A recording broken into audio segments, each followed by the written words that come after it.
remembering the Nourish part of your detox plan. It's so cool that people are understanding that we need detox for mold recovery, but I'm seeing that we're missing the nourishment part quite a bit. Detox is about getting things out of the body that we don't want.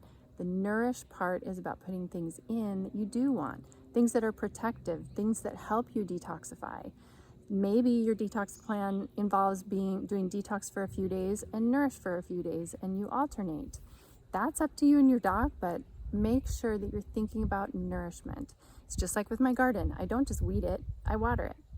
I give it worm castings. I give it things that will nurture good growth. We want to see the same thing for you. So making sure you're hydrated so you can sweat, enough bioflavonoids so that you can detoxify safely, enough good oils so that you can do an oil change and exchange out the yucky, gunky mycotoxin oils for good, healthy oils. These are all part of the nourishment part so that you can detox healthfully, break the mold, and take back your health.